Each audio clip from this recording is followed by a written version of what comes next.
Pai, te agradeço, Senhor, pela oportunidade, pelo privilégio, Senhor, de falar da Tua palavra. A Tua santa palavra que nos purifica, que nos liberta, que nos consola, que nos confronta. Muito obrigada, Senhor, pela oportunidade. Eu te peço, Senhor, que o Senhor fale o coração dos meus irmãos e que eu tenha, Senhor Deus, o privilégio também de compartilhar algo, Senhor, daquilo que o Senhor tem falado comigo, e que eles possam sair daqui, Senhor, alimentados, Senhor, mas que o espírito deles também seja, Senhor, confrontado, Senhor, e iniciado, Senhor Deus, nas mudanças que eles precisam fazer.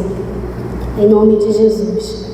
Toma, Senhor Deus, esse tempo, ajuda-me, Senhor, a remir o tempo, em nome de Jesus, para que possamos sair daqui edificados e não enfadados. Irmãos, eu queria que vocês abrissem a Bíblia, capítulo 23 de Lucas.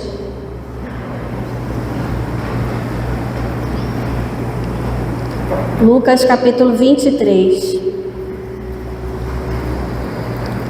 versículo 39.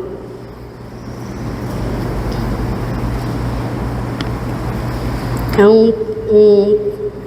uma passagem muito conhecida e a gente vai ler e você deixa aberto, mas eu tenho certeza que você vai se lembrar de cada versículo que ao longo dos nossos comentários aqui. Amém?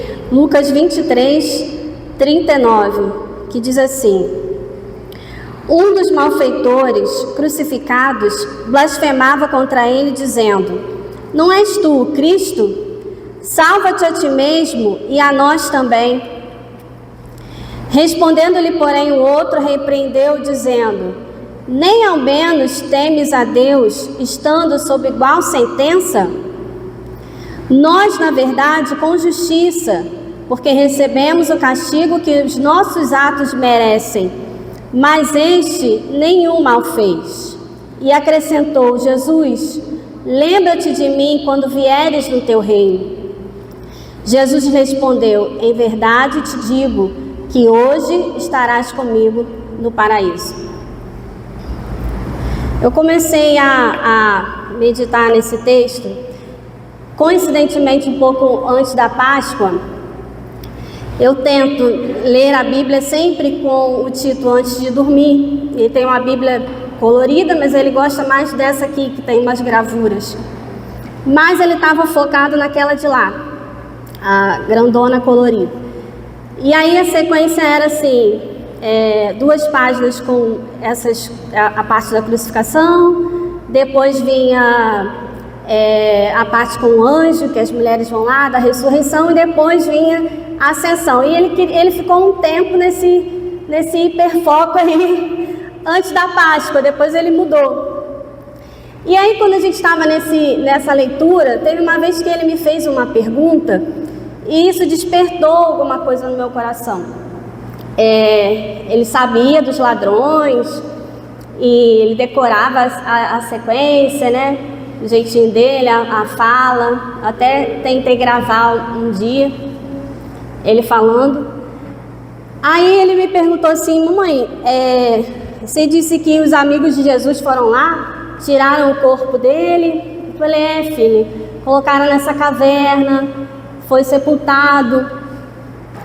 Aí ele foi, já entendendo a natureza dos 2 malfeitores lá, ele falou assim: e os outros 2?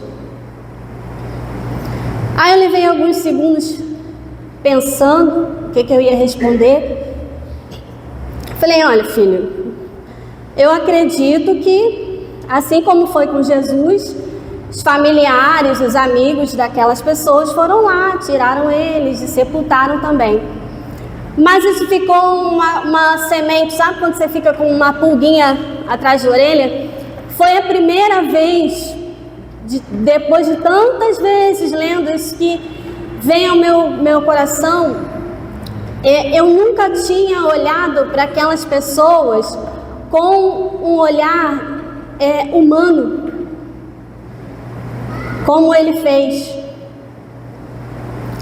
Eu li a história e focava em Jesus, e tá certo, é isso mesmo que a gente tem que fazer, né?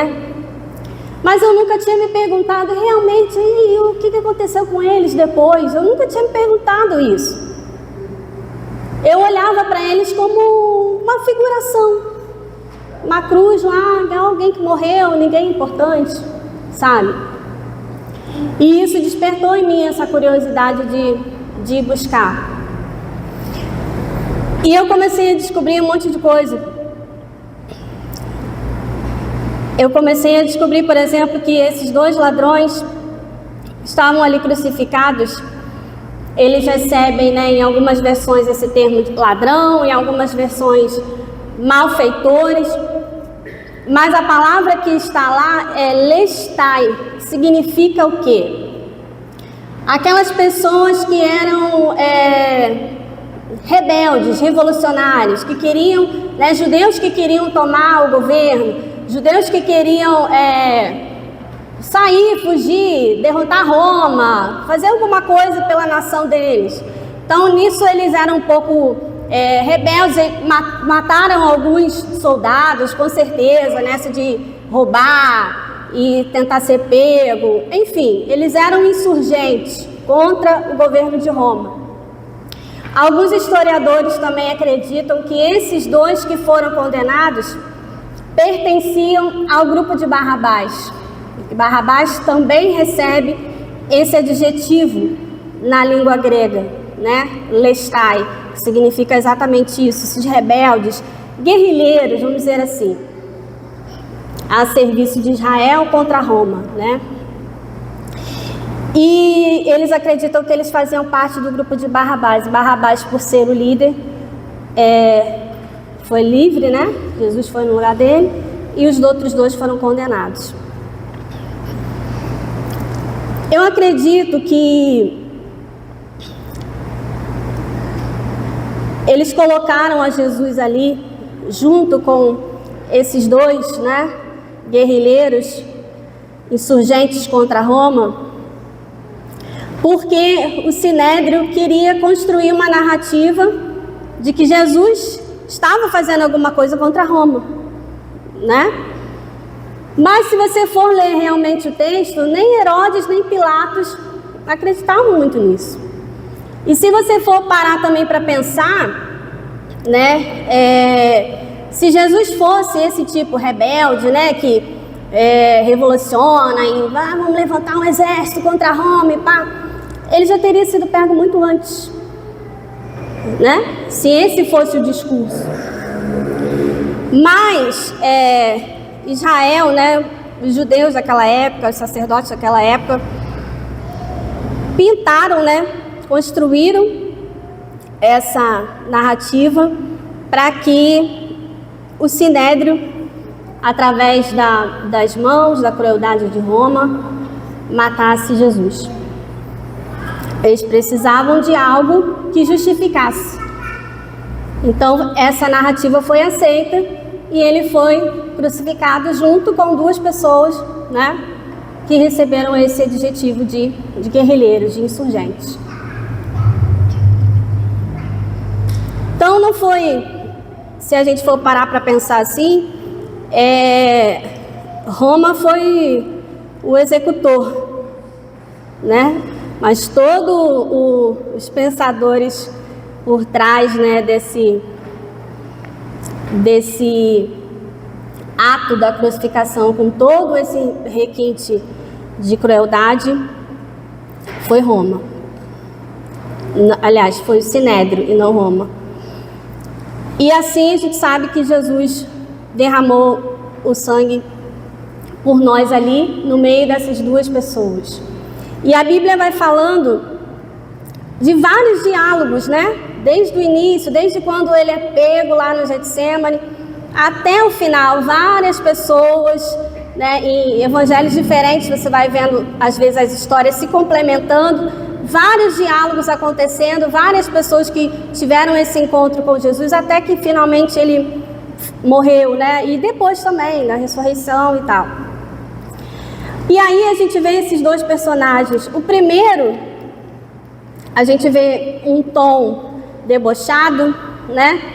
Que fala para Jesus, desafia Jesus. Quando eu estava lendo, eu me lembrei daquele episódio que Jesus está sendo tentado, né?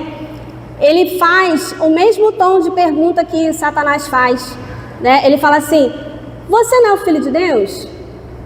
Salva-te a ti mesmo e a nós também.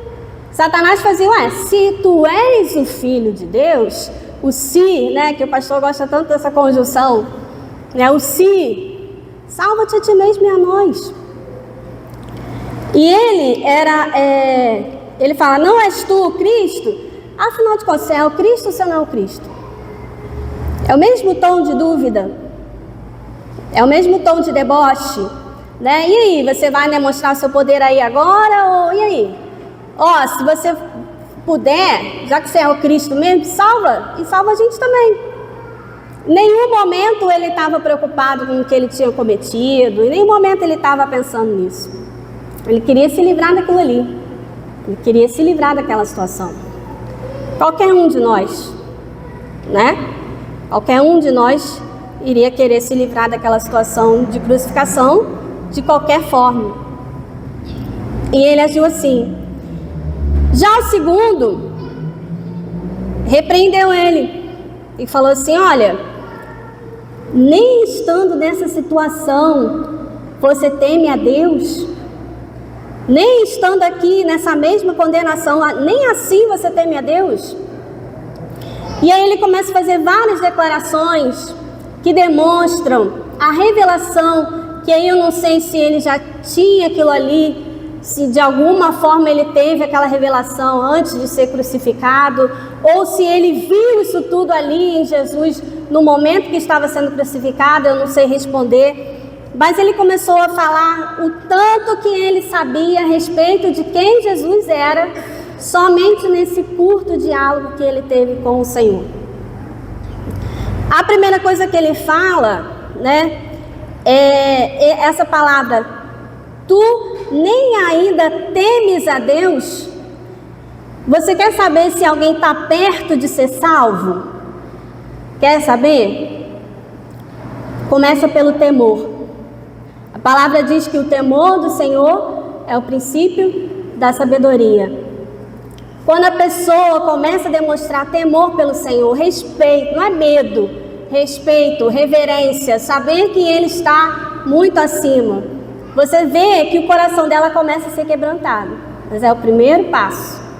E o ladrão fala para o outro: poxa, você não, nem temor você tem, nem temor. Estando na mesma condição.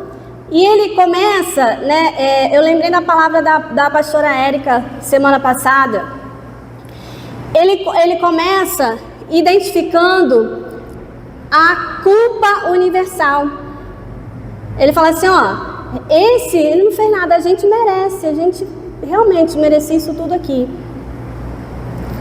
E como é difícil a pessoa chegar a essa conclusão, né? Às vezes quando você vai falar de Jesus para alguém, ela sempre acha que ela é gente boa, que tá tudo bem, eu faço bem, que isso, eu sou um cara bacana, eu não desejo mal para ninguém, eu não faço mal para ninguém. Mas esse cara aqui não. A primeira coisa que ele tem é essa revelação de uma culpa universal, de um pecado universal, né? E a Bíblia fala em Romanos que todos pecaram e estão destituídos da glória de Deus. Ele fala assim: nós, na verdade, estamos recebendo o castigo que os nossos atos merecem.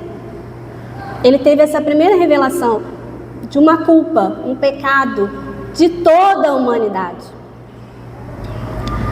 E aí depois, você percebe que ele tem uma revelação do seu próprio pecado, pela forma como ele se refere ao Senhor. Ele: lembra-te de mim. Não te parece diferente? Não te parece um sinal de humildade? Eu não sou nada, mas lembra-te de mim. Lembra daquele episódio lá que a Bíblia conta, né, de um fariseu e um publicano? publicano baixava a cabeça, batia no peito: Senhor, seja propício a mim, pecador. E o outro falava: porque eu dou dízimo, porque isso, porque aquilo, né? Esse cara aqui me lembrou essa situação. Lembra-te de mim. E ele tem uma revelação da santidade de Jesus. Quando ele fala assim: esse nenhum mal fez. Esse é santo. Eu e você somos culpados, como toda a humanidade. Eu sou culpado, porque realmente eu merecia estar aqui. Mas esse nenhum mal fez. Então ele teve uma série de revelações. Ele teve uma revelação da culpa universal. Ele teve uma revelação da culpa individual, que olhou para si mesmo e viu que era pecador. Ele teve uma revelação da santidade de Jesus. Esse nenhum mal fez. Ele teve uma revelação da natureza real de Jesus, porque ele fala assim: lembra-te de mim quando entrares no teu reino. Quem é que tem reino? É o rei. E ele fala: o teu reino. O teu. Então ele teve uma série de coisas que ele percebeu. Coisas que os discípulos ali caminhando 3 anos com Jesus não perceberam que Jesus era rei. Alguns se assustaram, né, que ele morreu, e aí 3 dias não aconteceu nada, estava todo mundo triste lá. Não perceberam a natureza real de Jesus. Uma outra coisa que me chamou a atenção nessa frase, porque ele fala assim: lembra-te de mim quando vieres o teu reino. Olha quanta coisa esse cara sabia sobre Jesus. Ele sabia que o reino a qual Jesus pertencia não era o reino de Roma, não era o reino humano que tinha colocado os 3 ali naquela situação. Ele entendeu que o reino de Deus, ele teve uma revelação do reino de Deus, que o reino de Deus, como diz também em Romanos, o que é o reino de Deus? Vocês sabem? Me ajuda aí. O que Romanos fala? Que o reino de Deus não é comida nem bebida, mas é paz. Cadê a escola dominical aí, gente? É paz. Fala, gente. Alegria. Me ajuda aí. Perdi também. Justiça, paz e alegria no Espírito Santo. Então ele teve uma visão de que tipo de reino Jesus estava pregando. E até um pouco antes de ser crucificado, quando Jesus é confrontado ali com Pilatos, né? Aí o povo está falando que você é rei, responde logo, eles estão falando que você é rei ou você não é rei? Jesus fala para ele: o meu reino não é deste mundo.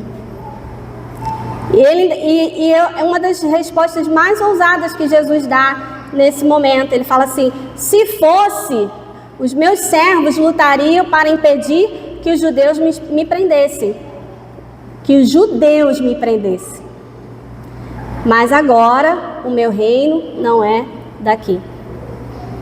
Então esse cara, ele teve uma revelação muito profunda de quem Jesus era. E muito profunda do reino de Deus. Ele compreendeu coisas tão profundas que foram suficientes para fazer com que a fé que ele demonstrava naquele momento suportasse a situação de ver aquele a quem ele chamava de rei morrer antes dele. Jesus morreu aproximadamente, essa parte da crucificação, né, de Jesus durou aproximadamente 6 horas. Por que a gente sabe que Jesus foi o primeiro a morrer? Quando está chegando perto, né, de sexta para sábado, que vocês sabem que os judeus, até os adventistas, né, tem essa coisa da mudança de um dia para o outro, de sexta para sábado, eles tinham que retirar os corpos de lá. Então os romanos vão lá e quebram né, vão lá para poder quebrar as pernas de quem estava crucificado, porque as pernas sustentam o corpo, certo? É muito cruel, né? Mas enfim. Se as pernas estivessem quebradas, o crucificado morria por asfixia, porque ele não tinha como sustentar o corpo ali e respirar. Só que quando eles vão para poder quebrar, né, as pernas de Jesus, não é necessário, se cumprindo realmente a profecia, né, de que nenhum de seus ossos seria quebrado. E se você for ver lá no Cordeiro Pascual, lá do Êxodo, nenhum dos ossos daquele cordeiro também era quebrado. Então tudo tinha uma significação. Então os ossos de Jesus não foram quebrados, ele foi o primeiro a morrer. Agora você imagina, você está ali, diante de toda essa revelação que eu acabei de falar, sabendo exatamente quem é aquela pessoa que está ali do seu lado, morrendo crucificado, e para dificultar mais ainda a sua vida, ele morre antes de você. Como que deve ter sido agonia, né? Uma agonia de corpo, uma agonia de alma. Queria que aquilo acabasse logo. Comecei a olhar para aquelas pessoas como pessoas, depois dessa pergunta que o Tito fez. Como deve ter sido difícil. E como que ninguém, maior que seja o pecado, ninguém merece um tipo de morte dessa. É fora da nossa humanidade pensar uma coisa assim, não é? Que a pessoa pode ser, sim, julgada, condenada, pagar pelos erros que cometeu, mas assim, nesse requinte de crueldade, de maldade, é algo do inferno. É algo que nos distancia muito da natureza de Deus. E aquele homem suportou isso, e com certeza depois disso ele morreu. E aí eu fiquei pensando assim, Senhor, mas por que o Senhor morreu primeiro? Já parou para pensar sobre isso? A Bíblia diz que, alguns historiadores dizem que talvez o corpo de Jesus estava mais flagelado depois de tudo que ele havia passado, porque ele foi espancado, os outros não. Mas eu me lembrei daquele texto que ele fala assim: eu dou a minha vida, ninguém pode roubá-la de mim, ninguém pode tirar. E aí veio uma metáfora na minha mente, que o que Jesus estava querendo dizer com isso é que não foi o desgaste físico, não foram as dores, não foi a asfixia, não foi aquilo tudo de terrível que fez com que aquele corpo perdesse a vida. A Bíblia diz que em determinado momento ele fala, está consumado, tetelestai. Essa palavra significa está pago. Então é como se Jesus estivesse falando assim, Senhor, eu vou até esse ponto, até onde tem que ser para eu pagar tudo isso que eu tenho que pagar. Mas chega um determinado momento que ele fala, tetelestai, está pago, está consumado. E aí a metáfora que vem à minha mente, você precisa pensar que Jesus é Deus habitando num corpo humano. Então o corpo humano dele todo sofre todos aqueles flagelos, todo aquele sofrimento que sugavam a vida dele, mas o Espírito era Deus. Então quando ele fala, eu dou a minha vida, ninguém pode roubá-la de mim, é como se ele chegasse num determinado momento, ele entrega. Acabou, Senhor, agora pode tirar. Espírito Santo, vamos sair daqui. Vamos junto nós três, né? E a metáfora, imagina que, para que você entenda que a morte, mesmo lá, não tinha poder sobre Jesus, é como se uma criança de 2 anos viesse te assaltar. Imagina uma criança de 2 anos vem te assaltar. Ela tem algum poder sobre você? Uma criança de 2 anos? Não. Ah, você veio me assaltar? Tá bom, então aqui então. Então leva. Tá. Quer dinheiro? Quer o celular? Fica com isso na mente. É como se a morte representasse isso para Jesus. Não tem nenhum poder sobre aquilo que acontecia com a vida dele. Eu dou a minha vida. Ninguém pode roubar de mim. Nem mesmo esses sofrimentos. Nem mesmo a cruz. E o versículo mais completo diz: eu dou a minha vida, ninguém pode roubá-la de mim, e tenho poder, autoridade de reavê-la. Eu tomo de volta. Esse é o nosso Deus. Eu tenho autoridade para entregar e eu tenho autoridade para reavê-la. Amém? E a Bíblia diz que esse mesmo Jesus, o Espírito Santo, o mesmo Espírito Santo que havia feito a obra no ventre de Maria, fez a obra também lá no túmulo. Voltou, fez com que aquele corpo transformado, isso daí cabe muitas discussões, né, ainda teológicas, né? Que atravessa a parede. Que corpo era esse? Aquele corpo foi transformado também pelo Espírito Santo, voltou à vida. Amém?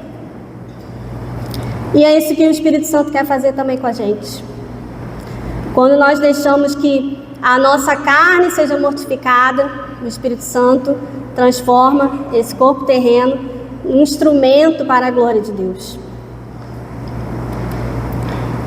E eu pensei em toda essa revelação, em tudo isso que esse ladrão, esse malfeitor presenciou, e eu fiquei pensando assim, caramba, quanta coisa esse homem sabia sobre Jesus.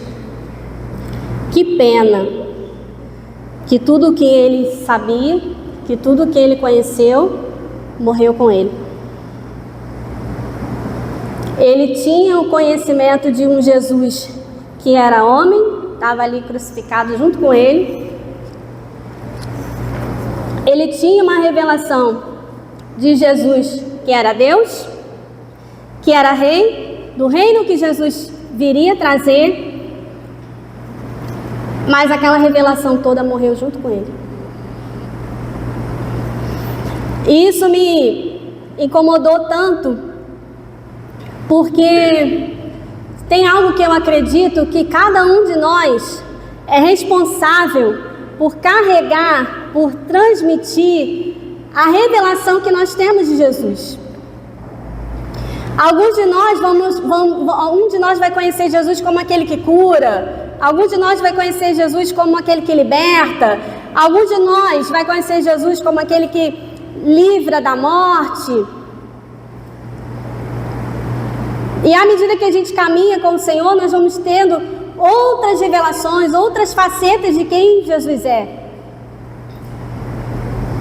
Mas eu fiquei pensando, se cada um de nós é responsável por transmitir a revelação, por carregar, você só consegue compartilhar com verdade aquilo que você viveu, aquilo que você experimentou, né? Aquele homem teve uma profunda revelação de quem era Jesus, mas tudo morreu com ele. Até esses escritos aqui que nós estamos lendo, a gente poderia dizer, que bom, né? Olha quanto isso está nos edificando. Não é mérito dele, é mérito de quem registrou. E aí eu pergunto, qual é a revelação que você tem de Jesus? Se você tivesse que parar agora para contar para alguém alguma coisa que você tenha experimentado, qual é a revelação? Como você vê Jesus? Quem é Jesus para você? O que ele já fez na sua vida? E aí uma outra pergunta que eu quero deixar para você. Se você morrer amanhã, tudo isso que você tem de Jesus dentro de você morre com você também?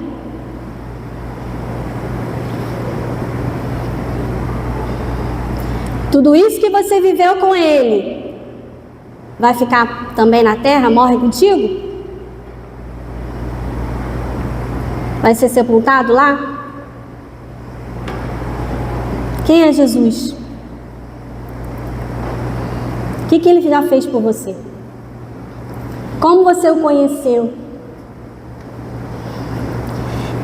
Ontem, né, eu e a Isabel, nós fomos para um aniversário de um amiguinho das crianças em comum, e ela me fez uma pergunta que eu gosto sempre de contar. Ela falou: como que você se converteu? A gente foi daqui até lá, né, falando. Nunca vou me esquecer desse dia. Todas as vezes que eu tiver que falar de Jesus, sempre vou começar por esse ponto. O Senhor enviou uma pessoa na minha casa. Ela não sabia cantar direito, não sabia tocar. Ela pegou um violão, ela começou a cantar mesmo assim e começou a falar de Jesus. E eu estava na minha casa, a casa da minha mãe, né, era bem pequenininha. O meu quarto dava assim, a porta, não tinha porta, então dava assim para a sala. Eu estava encostada assim no meu quarto, escutando. E foi uma presença que encheu aquilo ali de uma tal forma que eu só sabia chorar. Eu já falei para vocês que eu sou melancólica, né? Parece que escavucou tudo dentro de mim. E eu chorava. Eu tinha 10 anos de idade. Eu nunca mais quis viver uma vida sem Jesus.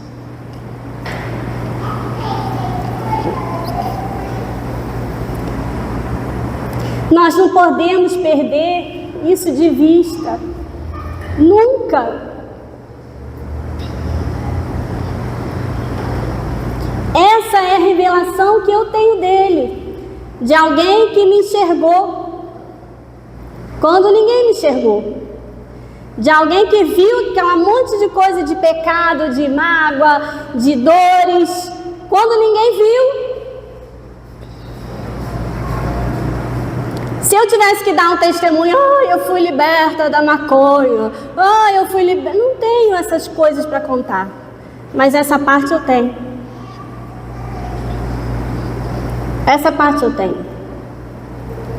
E de vez em quando, a gente tem ainda o projeto nas escolas, de vez em quando eu volto dessa mesma tecla. Eu falo, eu era uma pré-adolescente, assim, e conto a forma como Jesus me encontrou. Você não pode perder isso de vista. Essa é a revelação inicial que você tem de Jesus. É claro que depois disso, se eu parasse para contar, meus irmãos, aí que vocês iam reclamar mesmo, que eu falo muito. Ia ter muita coisa para falar. Mas para mim é o Roi, sabe? O termo que é usado para se referir lá com Agar e Ismael, o Deus que me vê.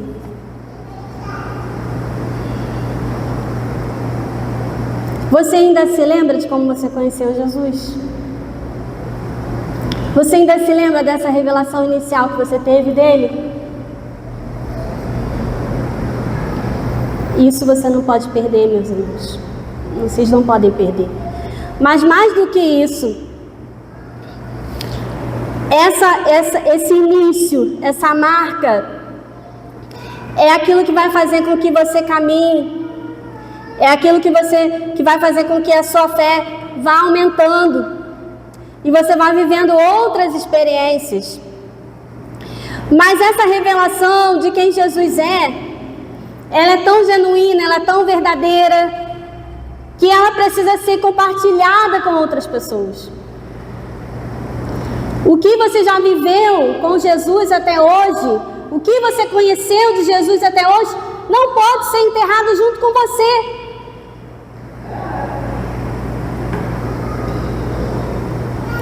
E aí, às vezes, quando a gente fala assim, você precisa compartilhar da sua fé, eu não estou mandando você fazer seminário, eu não estou mandando você aprender a decorar versículos e falar, eu queria que você falasse do que Ele fez por você.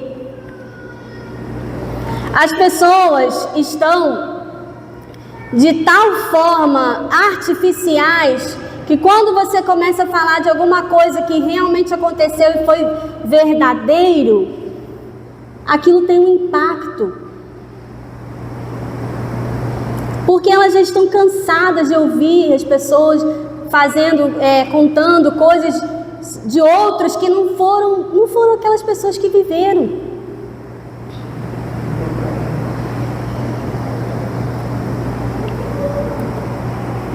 Que você saia daqui cansado também de ficar contando coisas que não foi você que viveu.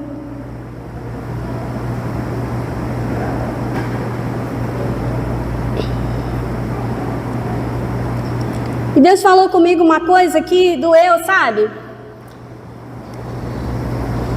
Que vai chegar uma hora, e que essa hora chegue hoje para você, que você não vai poder mais caminhar na sua vida cristã carregando a capa de Elias. Sabe quando Elias, ele dá um comando para Eliseu, né? Fica comigo aqui. Aí Elias vai para lá, Eliseu atrás. Eu vou ficar junto com você. Eliseu fala para ele, eu vou ficar junto com você. Eu quero a porção dobrada do teu espírito. Aí Elias falou assim, você me pediu uma coisa bem difícil. Bem difícil. Mas, se você me ver quando eu subir, vai acontecer na sua vida. E aí Eliseu tá ali, vão um carrapatinho com Elias, até que Elias é levado aos céus, a capa de Elias cai, e ele pega aquela capa. Então ele sabe que aquilo que ele tinha pedido iria se cumprir. Quando ele passa o Jordão a primeira vez ainda com Elias, Elias pega a capa, bate no Jordão, abre, eles passam em seco, fecha o Jordão e continuam. Vocês estão comigo? Elias é levado aos céus. Ele volta pelo mesmo caminho. Então ele ia atravessar, ele já tinha atravessado daqui para lá, Elias foi levado, ele ia atravessar de lá para cá. Ele pega a capa que ele tinha recebido ali de Elias, ele faz igualzinho. Ele pega a capa, bate no Jordão, e ele faz uma pergunta assim, onde está o Senhor, Deus de Elias? Aí abre. E ele passa. E o que Deus falou comigo, que vai chegar uma hora que essa capa não vai te servir mais. Sabe? Vai chegar uma hora que é você e você, filhão. Só tem tu. E essa é a primeira e a única vez que ele cita o nome e a capa de Elias. A partir dali, você não vai ver mais Eliseu fazer isso em nenhum momento.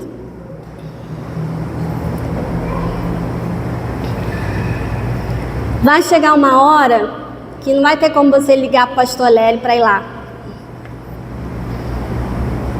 Vai chegar uma hora que não vai ter como você ligar para o discipulador, para o líder da rede de jovens ou da rede de mulheres, para ir lá acudir, para ir lá dar uma palavra. Vai chegar uma hora que você não vai ter como depender do seu Elias. É você que Deus quer usar. A capa ficou. Você for ler lá a história de Eliseu, a sequência, que momento que ele usa essa capa? Nunca mais. Porque a partir dali, era a revelação, era a experiência do que ele iria viver com Deus na sua caminhada profética, na sua caminhada ministerial. E é isso que Deus quer fazer com cada um de nós. Vai ter um tempo que nós vamos nos sentar aos pés do nosso discipulador, com alguém que vai nos ensinar a palavra, mas, meu irmão, saia dessa síndrome de Peter Pan, cresça. Você já passou dessa fase. Abandone de uma vez por todas essa capa de Elias que não te serve mais. O Senhor está te desafiando essa noite para que você abra sua boca e conte o que Jesus fez por você. Do seu jeito. De repente vai ser chorona igual a mim. De repente vai ser durona igual a minha mãe.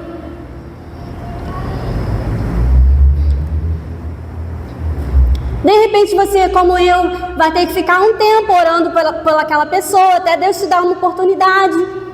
Porque eu não sou cara de pau de chegar lá e pá, logo no primeiro contato. E eu acho que isso também é artificial. Porque parece que você nem se interessou por aquela pessoa. Você nem criou um vínculo, você nem criou uma amizade para você colocar a vida dela diante de Deus.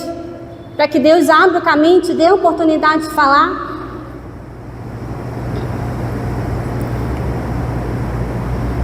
Vocês estão compreendendo? E eu quero terminar. O louvor pode até subir, se quiser. Deus, Ele quer que nós sejamos os protagonistas da nossa própria história de fé. Eu vou repetir. Deus quer que nós sejamos protagonistas da nossa própria história de fé. Não é para a gente ficar contando, repetindo, que nós vimos no vídeo de fulano de tal. É bom, é bênção, legal, mas e você? Contando a pregação, legal. E você? O que ele fez com você? Da onde ele te tirou? Eu quero terminar com um texto. Se você tiver com a sua Bíblia aí, em Marcos, ainda aberta.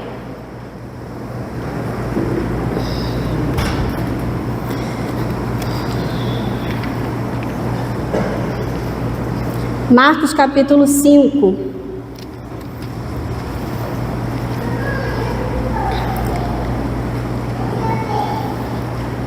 Eu vou resumir, tá? Conta a história de um homem chamado endemoniado Gerazeno ou endemoniado de Gadara. Essa história tem muitas camadas, mas em resumo, ele foi liberto de muitos demônios. Ele vivia pelos sepulcros, né? Tinha uma força, né, sobrenatural por causa da quantidade de demônios que possuíam aquela vida. E aí, a gente vai ler, vocês estão com Marcos 5.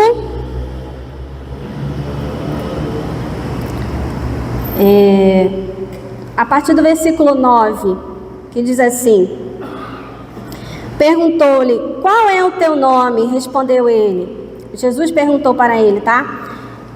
E os demônios responderam através da boca dele. Perguntou-lhe, qual é o teu nome? Respondeu ele, Legião é o meu nome, porque somos muitos. E rogou-lhe encarecidamente que os não mandasse para fora do país. Ora, pastava ali pelo monte uma grande manada de porcos, e os espíritos imundos rogaram a Jesus, dizendo, manda-nos para os porcos, para que entremos neles. Jesus o permitiu. Então, saindo os espíritos imundos, entraram nos porcos, e a manada, que era cerca de 2.000, precipitou-se da despenhadeiro abaixo para dentro do mar, onde se afogaram.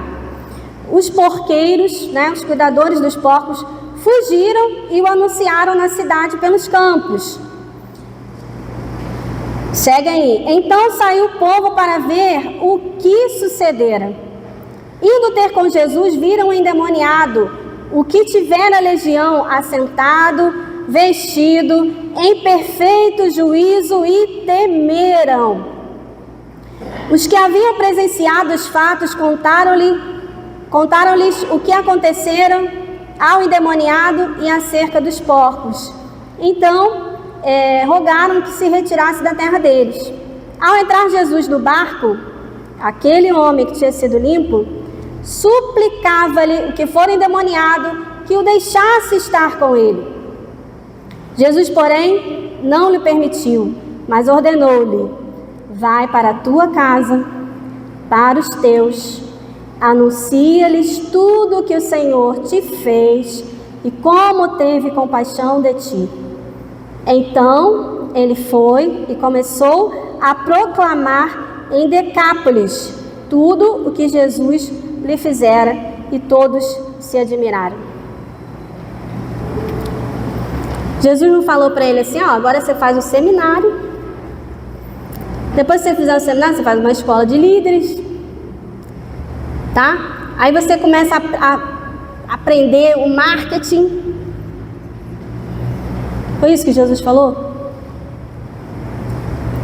Aquele homem queria entrar no barco com Jesus e ir embora. A libertação que ele alcançou foi tremenda. Ele queria ir embora dali, ele queria continuar seguindo a Jesus. E esse é o nosso desejo também. A gente quer Jesus só pra gente.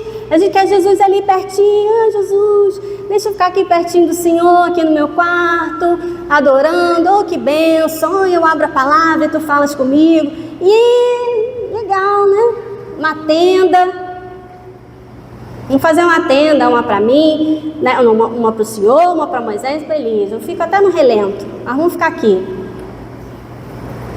Foi isso que Jesus fez, falou: não, pode vir, eu estou precisando de mais um discípulo, eu estou precisando de mais um teólogo. Foi isso que Jesus fez? Não. Vai para a tua casa, para os teus, e anuncia, conta tudo que eu fiz por você. E a Bíblia diz que esse homem, ele obedeceu. Toda a revelação que ele teve de Jesus não ia para o túmulo junto com ele. A Bíblia diz que ele anunciou o evangelho da salvação, da libertação, a Decápolis. Decápolis é um conjunto de 10 cidades. Meu irmão, é necessário que nessa noite a gente seja incomodado pelo Espírito Santo, para que a gente volte a falar, para que as bocas que se calaram voltem a falar, voltem a comunicar o evangelho verdadeiro, voltem a anunciar. É necessário, do seu jeitinho, as pessoas que convivem com você, na sua casa, no seu trabalho. Você já está cansado de ouvir isso? Há 20 anos que nós estamos aqui falando sobre isso. Mas é necessário que a gente volte para dentro de nós, que a gente recupere a primeira revelação do amor de Jesus por nós e volte a compartilhar isso. E volte a falar como nós falávamos antes, no primeiro amor. Amém? Eu queria que você se colocasse de pé e que você colocasse isso diante do Senhor. Senhor, o Senhor deu tanta ousadia para aquele homem que era endemoniado e foi liberto. O Senhor me libertou de tanta coisa. O Senhor me libertou, o Senhor me curou. Me ajuda, me dá a oportunidade, Senhor, de contar isso para fulano, para Beltrano, para ciclano. Incomoda, Teu Espírito Santo me incomode. Feche seus olhos e faça essa oração nessa noite. Sabe, convide vizinhos para ir tomar um café, para bater papo, e vá orando. Coloque essa pessoa diante do altar do Senhor nessa hora.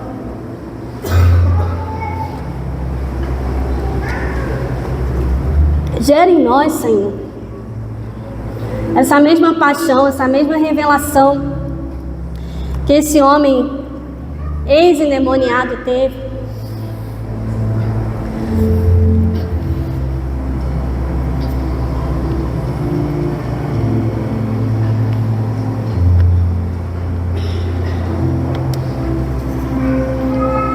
Que tudo que você conhece de Jesus seja multiplicado.